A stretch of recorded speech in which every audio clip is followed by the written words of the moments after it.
خوفناک حال کر دیتے ہیں انسان کا قریب رہنے والے لوگ کہ سامنے کرم کا دریا بہ رہا تھا، لیکن اس کی بدقسمتی دیکھو، وہ دور اس لیے رہ گیا کہ اس کے دوست ٹھیک نہیں تھے، مشورہ دینے والے ٹھیک نہیں تھے، قریب رہنے والے ٹھیک نہیں، یہ دور رہ گیا اور نجاشی کلمہ پڑھ کے محبوب کا مسلمان ہو گیا۔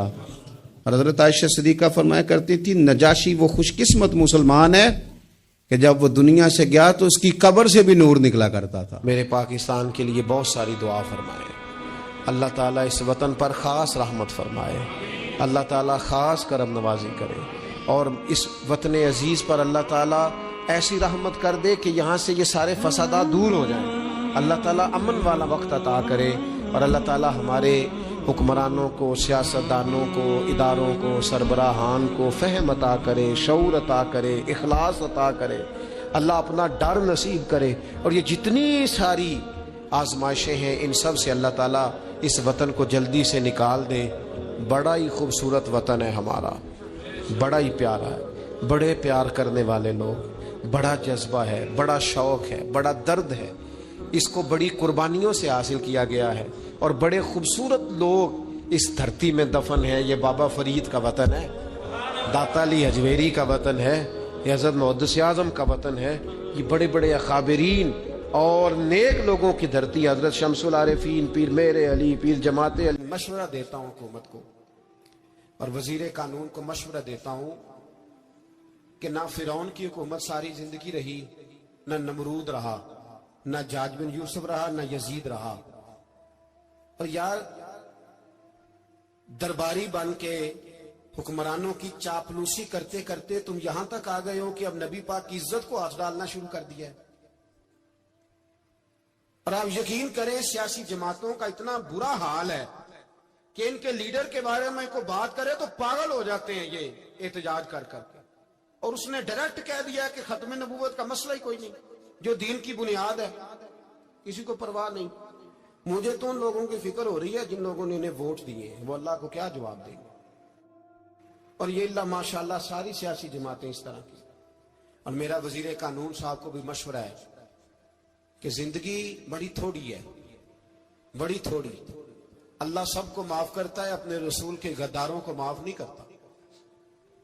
اور یہاں تمہاری گاڑیوں پہ جھنڈے لگے ہوئے ہیں، وہاں بھی تمہارے جھنڈے لگیں گے، پر اس لیے لگیں گے کہ یہ غدار ہے ناموس رسالت، یہ جھنڈے لگیں گے۔ شرم کرو اور ڈر جاؤ، بس کر دو، تمہارے منہ میں اب دانت پورے نہیں رہے۔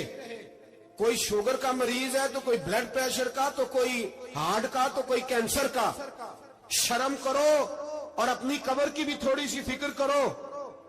بتاؤ پاکستان کے کتنے صدر گزرے، وزیر اعظم گزرے، تو ان کی قبریں کہاں ہیں؟ کوئی جاتا ہے ان کی قبروں پہ؟ کسی کو خبر ہے؟ کیوں اپنے لیے جہنم کٹھی کرتے؟ سارا کچھ دنیا داری رہ گئی ہے، سارا کچھ صرف یہی رہ گیا۔ حضرت ابو بکر سردار تھے، حضرت عمر سردار تھے قبیلے، حضرت عثمان سردار تھے، انہوں نے سرداریوں کو ٹھوکر مار کے رسول اللہ کے قدموں میں بیٹھنا پسند کیا، سرداریاں چھوڑ کے غلام بن گئے۔ تم سرداریاں بچانے کے لیے رسول اللہ کی غداری کرتے ہو، شرم نہیں آتی؟ اور قوم شکوہ ہے مجھے ان لوگوں سے جو مولوی تو کہہ دیتے ہیں تو سیاست نہ کر، اور کسی سیاستدان کو منع نہیں کرتے کہ جب تجھے سورت فاتحہ بھی نہیں آتی تو تجھے کس نے اجازت دی ہے اتنی بڑی بات؟ اور میں نے پچھلے سے پچھلے جمعے بھی کہا تھا، پھر کہتا ہوں اور آن دی ریکارڈ کہتا ہوں، مرزائی کل بھی کافر تھے، آج بھی کافر، اور قیامت تک، اور جو ان کے کفر میں شک کرے وہ بھی، اور پکا بے ایمان ہے، کافر ہے۔ وہ وزیر قانون ہو یا صوبائی ہو یا وفاقی ہو، من شک فی کفر ہی فقط کفر، جو مرزائی کے کفر میں شک کرے وہ بھی کافر ہے۔ ہمارے رسول آخری رسول ہے، ہم کسی کو یہ اجازت نہیں دیں گے کہ وہ ختم نبوت میں رخڑا ڈالنے کی کوشش کرے، ہم کسی کو یہ اجازت ہے۔ اور تم نے قوم کو لوٹا، لوٹتے رہو، اب ایمان پہ ڈاکے تو نہ ڈالو۔ تمہیں دولت لوٹ کے پیٹ نہیں بھرا، اب ایمان لوٹنا شروع کر لیا۔ تمہارا فیکٹریاں لوٹ کر، قومی خزانہ لوٹ کر پیٹ نہیں بھرا، بھائی مانو اب دین بیچ کر اپنی حکومتیں پکی کرو گے۔ اور وہ لوگ بھی تیار ہو جائیں جو ان بےایمانوں کو منتخب کرتے ہیں ان سے بھی سوال کرے گا ختم نبوت کا موضوع قیامت کے دن کہ تم بتاؤ. ان کو سپورٹ کرتے تھے جو رسول اللہ صلی اللہ علیہ وسلم کے بعد بھی کسی نبی کو نبی ماننا درست جانتے تھے. شرم آنی چاہیے, خیال ہونا چاہیے. اور میں نے کہا کہ ہمارا دل نہیں چاہتا, آپ یقین کریں. ہمیں شوق ہے جلوس نکالنے کا, تمہارے خلاف باتیں کرنے کا. تم نے روز تھرمامیٹر نکالا ہوتا ہے, چیک کرتے ہو کہ ایمان کتنا ہے کتنا نہیں ہے. یہ پاکستان اگر صوبہ سندھ ہے تو حضرت عبداللہ شاہ غازی کا ہے, اگر بلوچستان ہے تو حضرت بابا عبد الرحمان کا ہے, اور اگر پشاور ہے تو وہ صوفیاء کا ہے, اور اگر یہ دھرتی پنجاب ہے تو یہ داتا علی اجمیری کی ہے, یہ بابا فرید الدین کی ہے. اس میں کسی غدار کو قبضہ کرنے کی اجازت بالکل نہیں ملے گی. اور ہم وہ لوگ بھی نہیں جو چپ کر کے اندر سوتے رہیں, قوم جو کرتی ہے کرتی رہے, ہمیں پرواہ نہیں. نا, ایسی کوئی بات نہیں. کوئی بندہ نہ سمجھے کہ انہیں ہوش نہیں, انہیں پتہ نہیں. ہمیں سارا کچھ ہی آتا ہے. پھر اگر کل کو کوئی ممتاز قادری پیدا ہو گیا تو شکوہ نہ کرنا.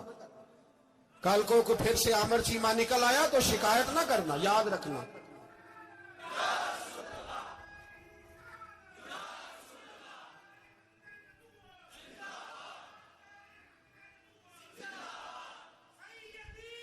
تو میرے بھائی کھول کے بولو, یا نبی رسول کے بول.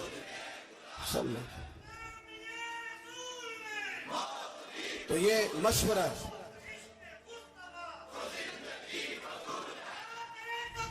جزاک اللہ. تو یہ تمہیں مشورہ ہے.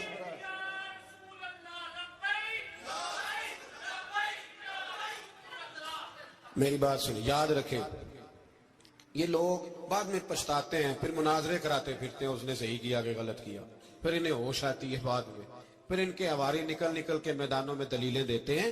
اس لیے ہمارا مشورہ ہے انہیں کہ یہ اپنی حد میں رہیں, اور جو کام تمہارے ذمہ, میں نے کہا نا تم نے بڑا لوٹا, یہ قوم روز تمہیں موقع دیتی ہے لوٹنے کا, موقع دیتی ہے, تو تم نے دولت لوٹ کے پیٹ نہیں بھرے, اب ایمان لوٹنے کے چکر میں آ گئے ہو. یاد رکھو, مسلمان گناہگار ہیں, غدار نہیں ہیں. تمہیں دولت لوٹنے کا تو شاید موقع مل گیا ہے, پر ایمان لوٹنے کا موقع نہیں ملے گا. تو اس لیے اس کو لگام دو. اور ویسے بھی کتا جو پالتو ہوتا ہے نا, اس کو گھر کے اندر سنگلی سے باندھ کے رکھنا چاہیے. یہ تمہارے بوٹ چاٹتے ہیں, بھونکتے ہیں, تمہارے حق میں وزارتیں لیتے ہیں. ہم نے تو کوئی وزارت نہیں لی تم سے, اور نہ ہمیں شوق ہے. اس لیے کہ ممبری کیا کرنی ہے جس کو ممبر رسول عطا کر دیا جائے, اس نے کیا کرنی ہے یہ ممبریاں, اس کو پکا ممبر رسول دے دیا جائے. تو اس لیے اس سے باہر آؤ.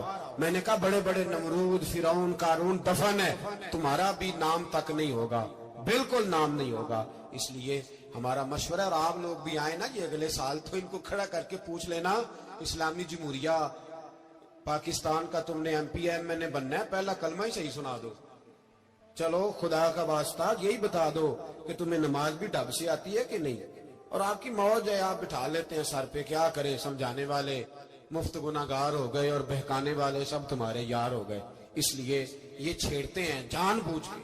اور پھر جب کوئی ممتاز قادری علیہ رحمہ پیدا ہوتے ہیں, پھر انہیں دشواری ہوتی ہے, پھر ان کا جینا مشکل ہو جاتا ہے. یہ موقع دیتے ہیں, پتہ نہیں کس کے ایجنڈے پہ عمل کر رہے ہیں. میرا سوال یہ ہے, میں نے پچھلے جمعے پھر میرا سوال ہے کہ میں پوچھتا ہوں, اس آدمی کو ضرورت کیا ہے ختم نبوت پر بات کرنے, جب امت مسلمہ کے متفقہ فیصلہ ہے کہ مرزائی کافر, اسمبلی نے بل پاس کر دیا کہ مرزائی, ان کو اقلیت قرار دے دیا, اور جب سے وہ اقلیت بنے, نہ ہم نے ان کی عبادت گاہ جلائی, نہ ہم نے ان کو قبروں سے نکالا, نہ ہم نے, بس ٹھیک ہے جیسے عیسائی رہتے ہیں, یہودی سے کس ملک میں رہتے ہیں وہ بھی رہے, اقلیت بن کے رہے, کوئی اعتراض. پر تم انہیں کھینچ کے کیوں قریب کرتے ہو, تمہارا کیا جرانہ ہے ان کے ساتھ, بتاؤ تو صحیح. ان لوگوں سے ان کو چاہیے اپنے منہ میں لگام ڈالیں, اور اگر نہیں ڈالیں گے پھر انشاءاللہ ڈالی جائے گی. اور خدا کا انتقام اور اللہ تبارک و تعالیٰ کا انصاف تمہیں دکھاؤں. آؤ میدانوں میں نکلو, گھروں سے باہر آؤ. مختار ثقفی اگرچہ بندہ آباد میں یہ بھی ٹھیک نہ نکلا, لیکن بعض اوقات میرے نبی پاک علیہ السلام نے فرمایا اللہ اپنے دین کا کام اپنے نافرمان سے بھی لے لیا کرتا ہے. اس نے کام لینا ہو فاسق سے بھی لے لیتا ہے. اللہ نے لے لیا کام,